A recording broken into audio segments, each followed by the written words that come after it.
रिश्ते दस्तयाब हैं।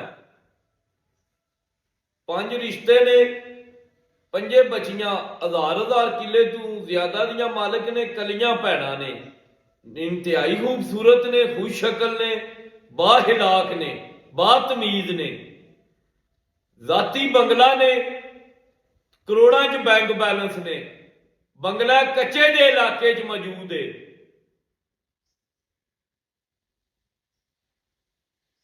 बेलियो ते मित्रों, जान दियो टोटियो, मेरे इश्तिहार की समझ आ गई है। वीडियो बना बना के मैं भी थक गया, सारा जहान ही थक गया। जितने सोशल मीडिया एक्टिविस्ट ने, हुकूमत बना बना के थक गई है, पुलिस वाले थक गए ने। एक नहीं ना थके ते साडे वो भरा नहीं थके हैं जेडे भज के कच्चे जा वड़ते ने। पहला सारियां तो पहला तो उन्हें गड्डियां वाला ट्रैप शुरू किया, बस सस्तियां गड्डियां, फिर नौकरियां दे झांसे। हुण तीजा उन्होंने नवी स्कीम काढ़ ली है, कुड़ी इंतहाई खूबसूरत है, इंतहाई मिलनसार है, पढ़ी लिखी है, कली भैन है, 1000-1200 किले की मालक है, अपना बंगला सू, 5-7 करोड़ बैंक बैलेंस सू।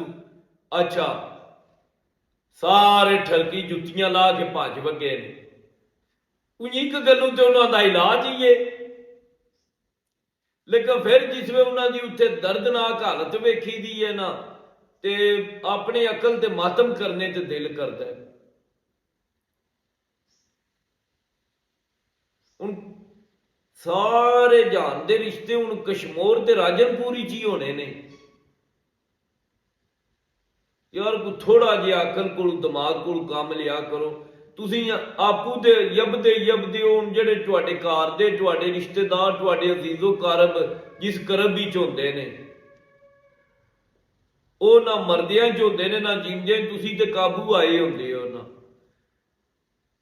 चलो असीं मन्नने आ पुलिस की नलैकी कह लो या जो भी मामलात ने वो नहीं, लेकिन पुलिस वाले भी शोधी हाल हाल पा के रज रहे ने भाई इन्होंने इलाकों च। कच्चे दे जेड़े मफाजाती इलाके ने, नजदीकी अजला ने, उन्हें च ना व्या करो। इस तरह कोई नौकरी लैन गए, कोई गड्डी लैन गए, हुण रिश्ते वालियां लैना लगियां ने। कोई है जड़ा अपना उंज ठरक झाड़न दिया चक्कर जुत्थे गए होंदे ने, काल दे ते कुड़ियां नाल गप्पां शप्पां लाइया ते चलो जी उन्होंने मिलन टोर के वो उत्थे काबू आ जाते हैं। इस सोच तो असीं कद निकलना है, कद सानू अकल आवनी है। थोड़ा जिहा ते बंदा अपने आप विच भी सोच लैंदा वा मैं किहड़े काम लगे हाँ, की करन लगा। एक इज्जत दानत वाला काम है जिहड़ा तुसीं काम शुरू कर लिया। कितने बंदियां दियां जानां जाया हो रही ने। एक बंदा है वो शोधा जिहड़ा हुण नौकरी वास्ते जिहड़ा हुण यार खां या राजनपुर गए है, उहदा हिसाब ला लो बा उहदे कितने को वसाइल होणगे। उन्हां बंदियां को डाकू करोड़ करोड़ रुपया तवान मंग लैंदे। ते लिहाजा बराए मेहरबानी ए जिहड़े ठरकी भरा ने ना, ए जिहड़ा रिश्ता वेखना हुंदा है ना, अपने को नेड़े नेड़े वेख लिया करो, मेहरबानी कीता करो। ना बड़े बंगले ते ना बैंक बैलेंस ते ना बाहलियां किलियां च काबू आवियो। किले ना दरिया बुरद हो गए ने, जेडे उन्होंने कुड़ियां कच्चे वालियां दे ना किले है ने ना 1000 1200 उन्होंने दे उत्तों दरिया सिंध पिया लंघदा है।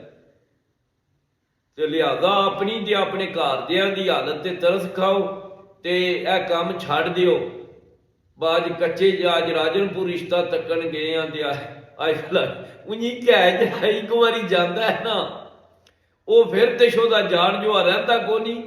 लेकिन इंदे ना नवे नवे उन्होंने अगू को होर लै मनदे, को नवा काम वो तैयार कर लैन दे। ते लिहाजा एहो जिहियां चीज़ों तो ना हुशियार हो के रहो। अपना ते अपने घरदियां दा ध्यान रखो, माशरे नूं महफूज बनाओ। ते हुकूमत अगे भी अपील है, बराए मेहरबानी है 200-300 डाकू है, उन्हें सारी रियासत की रिट चैलेंज की है। इन्हों परा मारो, दफा करो, नहीं जान छुटे। अपना ध्यान रखो, रब रखा। अल्लाह हाफिज़।